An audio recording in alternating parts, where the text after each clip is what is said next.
If we believe the phrase that knowledge is power, then that means that education is one of the most valuable resources in our city. And whenever we think about John's analogy of the greenhouse, education is one of those really vital pieces that a person needs in order to flourish in our community. And I think we would all like to believe that every person in our community, especially every young person, has access to quality education if they're willing to work hard for it.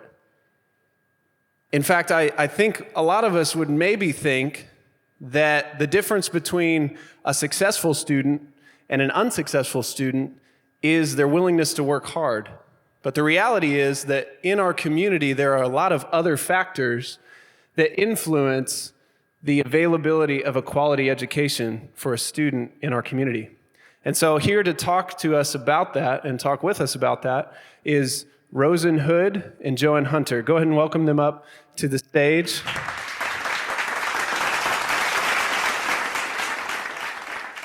Rosen Hood is the Chief Diversity, Equity, Inclusion, and Belonging Officer at Evsc. I think it's really cool that Evsc has a position like that. It's super important. You guys can go ahead and have a seat.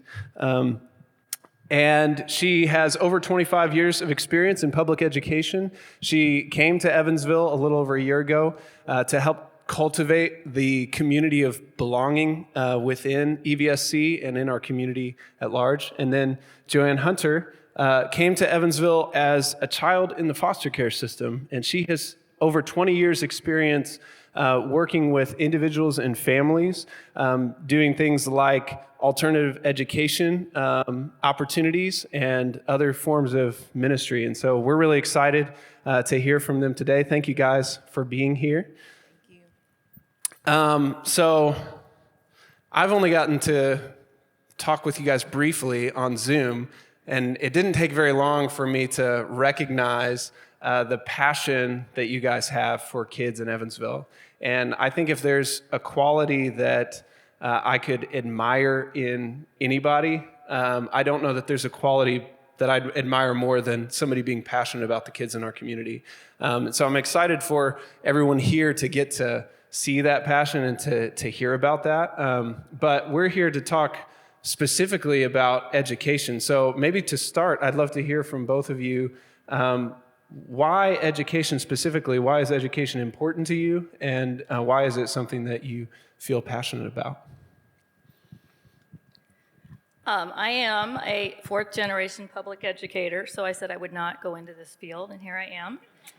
And I believe education done well, high quality, college prep and opportunities for all is the great equalizer in this country and for many people. And if it is done well, that it opens doors that other things can't. Money can't, privilege can't, all of those pieces. If we provide quality education to every single student and prepare them for an expansive future, that's how you change a city, and that's how you change any jurisdiction. So I'm doggedly passionate about public education because it is the right of every human to have a high quality education. That's great, thank you. Okay, so. I know I asked you a big question, so feel free to unpack it. I said I wasn't gonna do my fourth generation of preaching. So, I'm gonna try not to do an altar call. But as it concerns education, as Rosen said, is an equalizer. So to me, it's freedom. When they say knowledge is power, power is freedom. Freedom to choose, freedom to do.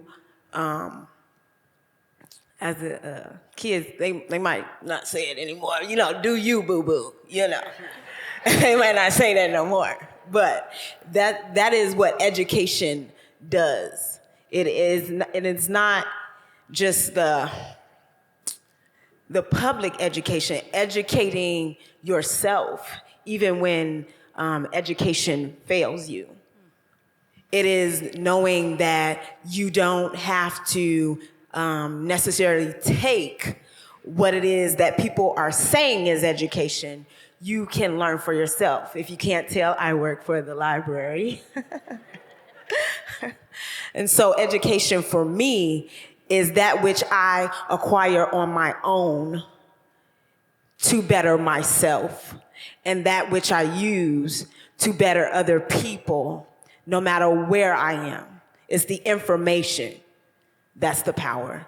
That is education to me. That's why it's important. Yeah, that's great. And in addition to your experience in working in the library, you also have experience in early education. And whenever we talked before, you mentioned that even in those very early stages of a child's education, as early as preschool, you were able to recognize some of the factors that were going to determine a student's success or barriers to success throughout the rest of their education. Could you speak to what some of those things are that you could recognize even at an early age? Okay, so I don't know if it was Bill Clinton or not, but we watch these YouTube videos and everything, and he said, it's a money problem, but it's not a money problem.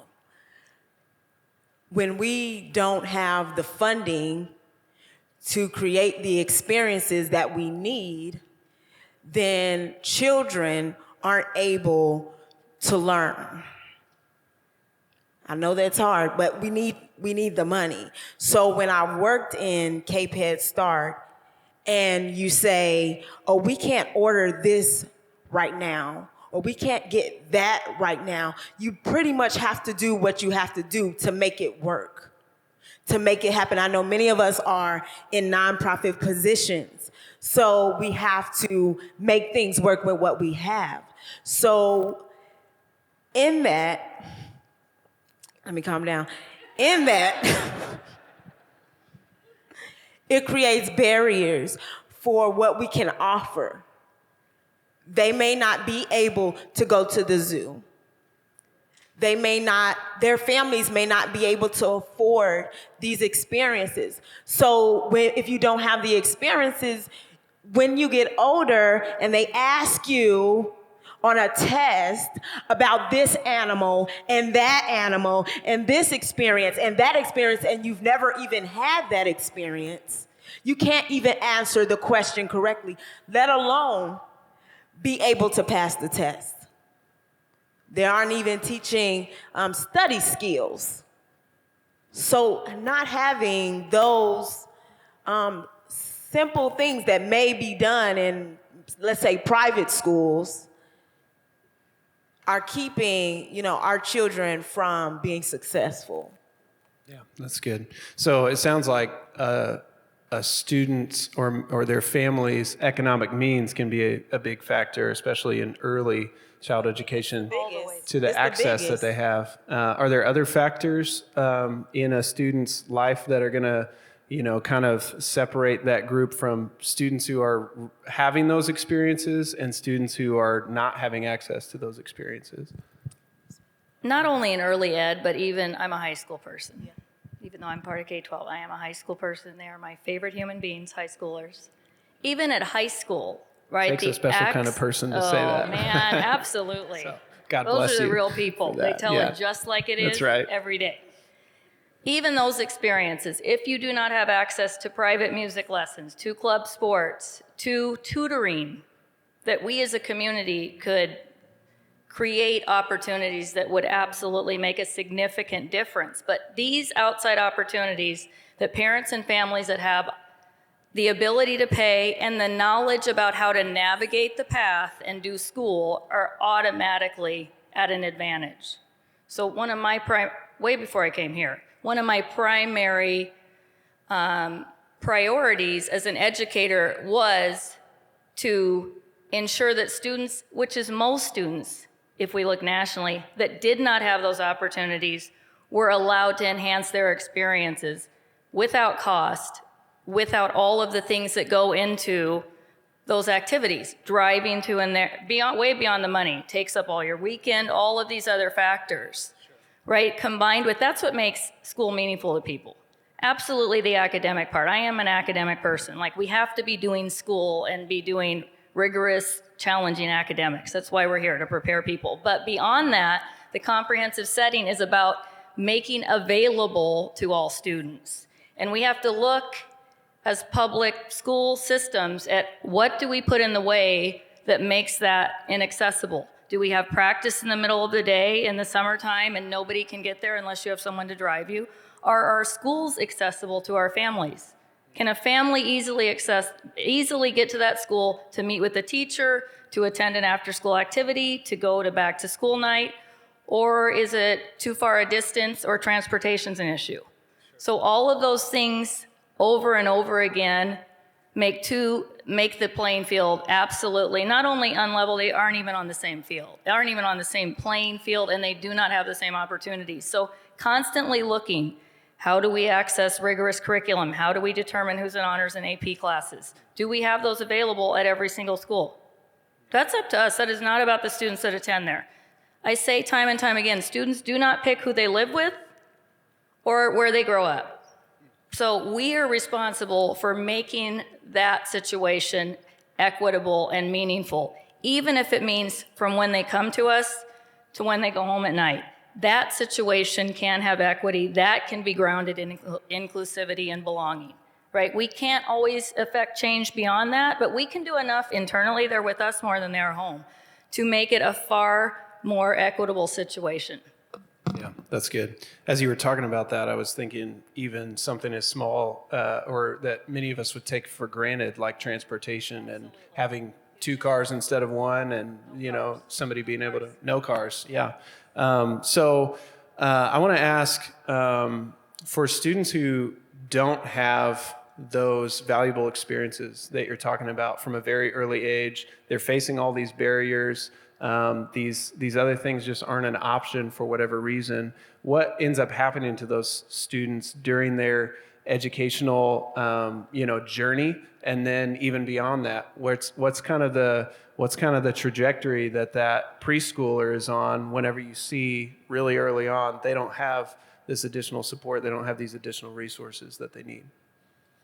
Well, we're actually a part of a network that is grassroots. We're starting from the bottom. We're going to the top. But we are here to interrupt the preschool to prison pipeline. This is where our children end up. They go through the ranks. They're not going up. It's like a decline. And they're passed along, and we find them in the prison systems. Man, I don't even want to start crying, but today was my first day going to a daycare. They didn't give him permission to say anything, but I was having a discussion with one of the children. He wanted to play cop, and I was in jail. He didn't want to play college. He didn't want to play going to the store. He didn't want to play house. He wanted to play, he was the cop, and I was in jail. I could not get out of jail. The more I spoke, the more days I got. I said, but where's my lawyer? I need to call my lawyer. He said, you can't call the lawyer. He talked to the lawyer had jail time too. This is not okay. This is what our children, this is what they're facing. This is what they see. So they go down the same path that they see someone else. How in the world did he know all these things about jail? They go down the path that they see unless someone interrupts, unless someone disrupts. This is where they end up. They end up downtown. They end up on Lynch Road. They end up in Henderson County, where you can't even be in jail for free. You gotta pay like it's a hotel. That's where they end up. They end up homeless. Rosen, whenever we were preparing for this event, you said something that really stuck out to me. You said that as educators, we have an obligation to believe in the highest potential of every student, regardless of their background or current performance. We have an obligation to believe in the highest potential of every student, regardless of their background and performance. And it sounds like what you guys are describing is that oftentimes it's a student's background and current performance that maybe determines the quality of the education that they're receiving or the additional support that they're having, and that is putting them in a trajectory that's going either positively or negatively. Can you help us imagine in Evansville where, as a city, we are providing what students need and believing in their highest potential? What does that look like, and how is it maybe different from where we're at as a city right now? One thing that has been eye-opening to me is our discipline practices, because I feel like they are so permanent and terminal. And I've dealt with a few high school students that did something that was just so egregious that we couldn't move forward. Extremely few out of thousands of young people. When you send a message that this one error has now removed you from the school, sent you somewhere else, or sent you home for an extended period of time, whatever it is, we continue to make the disconnection deeper. And all the high school discipline, I as an administrator 15 years, I've done a lot of high school discipline. And in every conversation, I would walk them back and they could tell me when they decided school was not for them. And probably 95% of them could tell me the incident, unfortunately, the teacher, the grade. And I have to tell you, most of it were school things. It was not, well, my family moved, we were homeless, I lost both parents. It was about something that happened to them or with them in the school setting. So we have complete control over that, in my opinion. But when you disconnect them, remove them, send them away, even for just attendance, and then wonder why we don't see more of them, well, the message is, no, we don't want to deal with you. So you go over there and we'll come back and get you in a year, or however long it takes. It also does not help the larger community navigate dealing with challenging issues, because it's the messages, we can send you over there and then we don't have to deal with you. But how do we get a more effective, and I believe in consequences. I am not saying you do something, it's like, oh, we're fine, we're all friends. No. But where's the restoration of the human side of, I made a mistake, I'm 15, I'm 17, I want to get it together. I believe most of them want to get it together. Nobody wakes up in the morning wanting everybody to be mad at you or tired of seeing you. But there's people that arrive at school every day that are wondering, is anybody here happy to see me? Right? And we have to rectify that. We have to come to a place where we are not evaluating and judging and deciding someone's worth or future based on right now, today. I mean, and as an adult, would you want someone to judge you on your very worst day or choices or circumstances? I mean, I would hope that's not in the final days. Well, you know, when she was 21, boy, whatever, right? So why we can't do that with young people? And their sphere and scope is not as broad as ours. But you absolutely can help them see beyond these circumstances right now, even if it is a substantial situation, with discipline. Back to, and constantly connecting them back. If they are connected to the school on any level, and it only takes one person, if they are connected, they will come and they will do about anything for a teacher, a coach, a music instructor, someone they see that believes in them. So how do we create those relationships and beyond school? Schools need assistance. I mean, this can't be the school system over here doing all this and then they come out and now we're all part of the city. It has to be, though, understanding how incredibly invaluable that system is to all of us. If the school system is healthy and thriving and flourishing, the city will be the same. I mean, it is where we are creating the future. That's awesome. Well, that leads right into go ahead. That leads right into my last question for you, Joann, which is, you've had a lot of experience outside of the public school system, and as you mentioned at the beginning of our time together, education is not just what happens in the school system. It happens in a more holistic way. And so, could you speak maybe to what are some of the opportunities outside of the school system, and maybe opportunities for partnership with the school system as well? What are those opportunities for those who aren't a teacher or they're not connected to the school system in a real specific way? What are opportunities for us to create opportunities for kids to learn and grow? I'm so glad you asked.